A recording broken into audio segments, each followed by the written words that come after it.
He opened an abandoned container, and what he found inside was so disturbing that his own wife decided to leave him forever.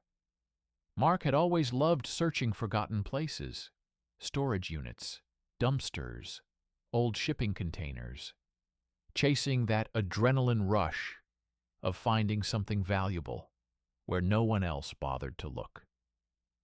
Most of the time it was harmless junk, sometimes a lucky score he could sell. But one evening near the industrial docks, he noticed a rusted container sitting behind a warehouse, its lock already broken, like someone had tried to get in or get out. The moment he slid the heavy metal door open, a wave of cold, stale air hit his face, and he felt something deep in his gut telling him this was different. But curiosity won. Inside were crates, dust, plastic sheets, nothing special. Until his flashlight landed on a single object hidden under a tarp in the far corner, placed too carefully to be random trash. His heart started pounding as he walked closer, every step echoing in the silence. And when he pulled the tarp away, he instantly regretted it. Because what he saw wasn't treasure, wasn't junk. It was something shocking enough to explain why the container had been abandoned and why someone clearly wanted it forgotten. A normal person would have called the police immediately, but Mark didn't. That was the decision that ruined everything. Instead, he wrapped it, loaded it into his truck, and brought it home, hiding it in his garage, convincing himself he just needed time to think about what to do. But secrets change people, and his wife noticed almost immediately. The sleepless nights, the distant stare, the way he locked the garage door even when he was inside. She kept asking what was wrong, but he avoided the truth. Until one night, curiosity pushed her too far, and she opened the garage herself. The scream that came out of her wasn't just fear, it was horror, mixed with betrayal. Because whatever he had brought into their home wasn't just disturbing. It was something that could destroy their lives completely. Something that made her question who he really was. Within days, she packed her bags, telling him she didn't recognize him anymore, that the man she married would have never brought something like that into their house. And as the door closed behind her, Mark finally understood that some discoveries aren't lucky finds. They're curses that follow you home. And sometimes the price you pay isn't money. It's the people you love most. And the worst part was that he still hadn't decided what to do with it.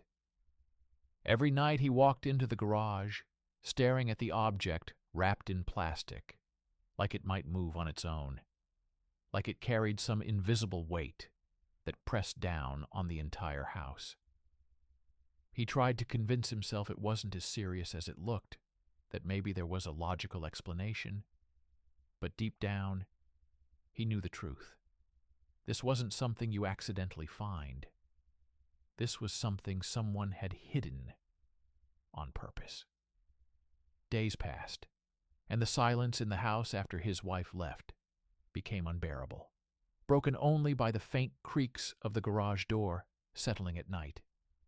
And more than once he thought he heard something, like a shift, a scrape, a sound that shouldn't exist. That's when fear finally replaced curiosity. He realized keeping it was a mistake, a massive one. So one night, long after midnight, he decided to get rid of it. He loaded it back into his truck, hands shaking, constantly checking his mirrors while driving through empty streets, paranoia growing with every kilometer. It felt like he wasn't just transporting an object, he was carrying evidence, consequences, something that could ruin him completely if anyone discovered it. When he finally reached the industrial area where he found the container, he noticed something that made his stomach drop instantly. The container was gone. Completely gone. No tracks. No debris. Nothing. As if it had never existed. That's when panic hit him harder than ever. Because if the container was gone, it meant one thing. Someone had come back for whatever was inside, and now he had it. His phone buzzed suddenly in the darkness, making him jump, and when he looked at the screen, there was no number, just an unknown caller. He answered without thinking, and for a few seconds there was only silence, until a voice finally spoke, calm, cold, and terrifying. You took something that doesn't belong to you. In that moment, Mark understood that losing his wife might be the smallest consequence of all, because whatever he had found inside that container, someone else wanted it back. And before he could respond, the call ended. No threat, no explanation, just silence. But that silence was worse than anything, because now he knew this wasn't over. His hands trembled on the steering wheel as he looked into the rearview mirror, half expecting headlights to appear behind him, half expecting someone to already be watching. The object lay in the back of the truck, wrapped tightly, but suddenly it felt heavier than before, like it carried consequences with it. He drove for hours, not even sure where he was going, mind racing through possibilities. Police, dumping it somewhere remote, abandoning the truck entirely. But every option felt wrong, because whoever called him already knew. And if they knew he had it, they probably knew where he lived too. That realization sent a cold wave through his chest. His wife wasn't just scared of the object. She was scared of what would follow it. Around 3 a.m., exhaustion forced him to stop at a deserted roadside gas station. Lights flickering above cracked concrete, the kind of place no one would notice anything unusual. He stepped out of the truck, breathing the cold night air, trying to think clearly for the first time since this nightmare began. That's when he noticed another vehicle parked at the edge of the lot, engine off, windows dark, but someone was definitely inside. He felt it. That instinctive human alarm that screams danger before your brain understands why. He tried to act normal, walking toward the store entrance, but out of the corner of his eye he saw the car door open slowly. A figure stepped out. Tall, calm, walking directly toward him. Every survival instinct told him to run, but his legs wouldn't move. The stranger stopped a few feet away, studying him like a problem already solved, and then said something that made Mark's blood freeze completely. "You should have left it where you found it." In that moment, Mark understood the full truth. This was never about luck or curiosity or a bad decision. From the second he opened that container, his fate had already changed. And now there was no going back. The man's voice was calm, almost polite, which somehow made it even more terrifying. No anger, no rush, just certainty. Mark's mind screamed to deny everything, to pretend he had no idea what this stranger was talking about. But the words wouldn't come out, because deep down he knew they wouldn't be here if they weren't sure. The stranger took another step closer, eyes locked onto him, and nodded slightly toward the truck behind Mark. "You brought it with you," he said quietly. "Good. That makes this easier." Mark's heart pounded so hard, it felt like his chest would explode. Every instinct told him to run, to jump into the truck and drive.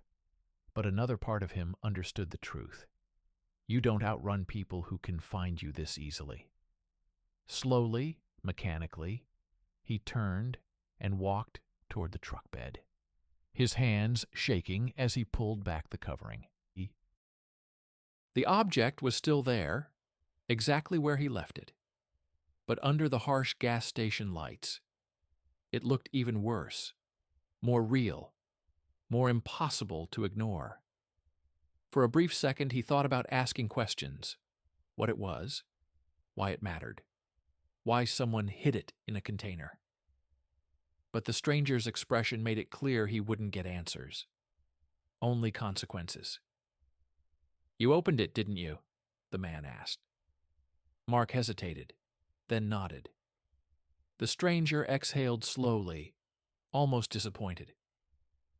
"That complicates things." Those 4 words hit harder than any threat, because complications meant danger, real danger. The man reached into his coat, and Mark's body tensed instantly, fear spiking. But instead of a weapon, he pulled out a small device, sleek, metallic, unfamiliar, and held it near the object. A faint sound filled the air, like a low vibration. And for the first time since this nightmare began, Mark noticed something he hadn't before. The object reacted. Subtle, almost invisible, but unmistakable. That's when pure terror replaced confusion. Because whatever he had found wasn't just illegal, it wasn't normal. The stranger looked back at him, eyes colder now. "You weren't supposed to see this," he said. "And you definitely weren't supposed to take it home." Mark's thoughts jumped instantly to his wife, the garage, the nights it had been sitting there while they slept just meters away. A horrifying realization slammed into him. If this thing was dangerous, he might have already exposed both of them. "Am I in trouble?" Mark finally whispered, voice cracking. The stranger stared at him for a long moment before answering. "You were," he said quietly. "Now we need to decide if you still are." And in that moment, standing under flickering lights in the middle of nowhere, Mark understood something with absolute clarity. Opening that container wasn't the worst decision he'd made. Keeping what was inside was. The stranger turned his attention back to the object, adjusting the device in his hand as the faint vibration grew stronger. A low hum that seemed to resonate in Mark's chest more than in the air around him. For a moment, neither of them spoke. The night felt unnaturally still, like the world itself was holding its breath. Then the man looked up again, his expression no longer just cold. Now it carried something else. Concern. "When you brought this home," he asked, voice measured, "did anyone else touch it?" Mark's throat tightened instantly. Images flashed through his mind. The garage door opening, his wife stepping inside, the scream, the panic in her eyes. He hesitated, and that hesitation was enough. The stranger's jaw clenched slightly. "That's a problem," he said. Those words hit Mark like a punch to the stomach. "What kind of problem?" he asked, barely able to force the words out. The man didn't answer right away. Instead, he moved closer to the truck bed, scanning the object with the device again, watching the readings carefully. Finally, he spoke, quieter now. "The reason this was hidden is because it's not supposed to be in civilian hands. Not because it's valuable, because it's unstable." A wave of dread spread through Mark's body. "Unstable how?" he whispered. The stranger looked directly at him. "Exposure risk." That was all he said, but it was enough. Mark's mind exploded with possibilities. Contamination, radiation, something chemical, something biological. Every worst-case scenario crashing together at once. "My wife," he started, panic rising. "She was near it. She opened the garage." The stranger raised a hand slightly, stopping him. "Calm down. If there were immediate symptoms, you'd already know." That didn't make Mark feel better. It made it worse. because it meant there could be delayed ones. The man powered down the device, the humming fading into silence, and for a moment, he just stood there, thinking, calculating, deciding. Finally, he spoke again. "Here's what's going to happen," he said. "You're going to forget you ever found this. You're going to go home. You're going to live your life. And you're never going to search containers again." Mark blinked, confused. "That's it?" he asked. The stranger gave a faint, humorless smile. "No," he said. "That's the best-case scenario." Before Mark could react, headlights suddenly appeared in the distance. Multiple vehicles approaching fast, engines cutting through the silence of the night. The stranger glanced toward them briefly, then back at Mark. "Looks like you're about to understand the worst-case one," he said quietly. And in that moment, as the lights surrounded the gas station and figures began stepping out of the vehicles, Mark realized with absolute certainty that opening that abandoned container hadn't just ruined his marriage. It had pulled him into something far bigger than he could ever escape. The vehicles stopped in a tight circle around the gas station, engines humming like predators ready to strike. Doors opened in perfect synchronization, and several figures stepped out, all dressed the same: dark clothing, controlled movements, the unmistakable presence of people who were used to taking control of situations. Mark's pulse thundered in his ears. For a split second he thought about running, but the stranger beside him didn't even move, didn't show the slightest concern. That alone told Mark everything. These people weren't here by accident. They were expected. One of the newcomers approached, eyes scanning Mark briefly before turning to the stranger. "Status?" he asked. The stranger nodded toward the truck. "Recovered. Civilian exposure confirmed." The word civilian hit Mark like ice water. To them, he wasn't a person. He was a variable, a risk. The newcomer's gaze returned to Mark, colder now, analytical. "Anyone else?" he asked. Mark swallowed hard. His wife's face flashed in his mind again, the fear, the betrayal, the moment she walked out the door. My wife was near it," he admitted quietly. A tense silence followed. Then the man gave a small nod, like he had expected that answer. "We'll handle it," he said. Those 3 words carried terrifying weight. Mark didn't know what they meant: medical tests, monitoring, or something far worse. The stranger stepped closer to Mark one last time. "Listen carefully," he said. "Tonight never happened. The container, the object, us. You'll go home, and your life continues. If you're lucky, the only thing you lose is your marriage." Mark felt something break inside his chest at those words, because he already knew that part was true. The object was carefully transferred into one of the vehicles, sealed inside a heavy case with practiced precision. Like this wasn't the first time something like this had happened. Within minutes, the convoy was ready to leave. Before getting into his car, the stranger paused and looked back at Mark. "Curiosity isn't always harmless," he said quietly. "Sometimes it opens doors that were meant to stay closed." Then they were gone. Just like that. Engines fading into the distance, silence returning to the empty gas station. Mark stood alone under the flickering lights, the night air suddenly feeling heavier than before. He drove home in a daze, replaying everything over and over in his mind. But the garage was empty now. The space where the object had been feeling almost unreal, like a nightmare he couldn't prove existed. Days turned into weeks. No one contacted him, No symptoms appeared. Life continued. But his wife never came back.